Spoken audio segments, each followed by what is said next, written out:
بسم الله الرحمن الرحيم. اليوم يا جماعة الخير كلامي صراحة حق التجار. شو الرزالة اللي فيكم انتو؟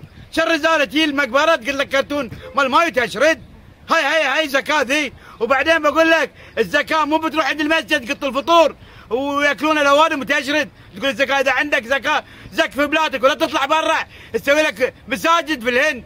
شنو كم يكلف المسجد في الهند؟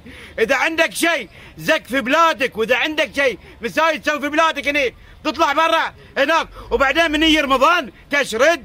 شنو ذي تشرد من رمضان؟ يعني ان شاء الله اي واحد نيته يشرد من رمضان ان شاء الله يا رب العالمين ان شاء الله ما يشوفه، ان شاء الله ما يعود عليه ان شاء الله. اي واحد يشرد من شهر الله، هاي الشهر بالسنه يجيك مره تشرد تسافر برا. شنو ذي؟ شو الرساله؟ وبعدين انا بتكلم على اللي عندهم كروزرات، وانت بن يعطونا راتب زياده والله يزيدون الراتب. اذا كل بيت مكسر بيت يمه كروزر 2 3 4 بيجيبون مثلا هاي كلهم عندك كروزات. وبعدين انا بقول حق الناس كلهم اي واحد والله العظيم اللي عنده كروزر عند الباب واقف روح شوف ثلاجته في البيت اذا في شيء.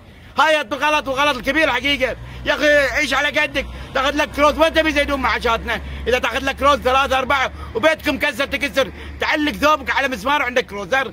شنو ذي يا جماعه الخير؟ نطالب الحقيقه من البنوك كلها خفوا عليهم، خفوا عليهم، ترى دينهم فقاره المسكين راتبه 500 600 ياخذ له قرض ويبقى من راتبه كم؟ 120 دينار ياكل ويا عياله. اخوكم محمد خليفه خلاص، شكرا.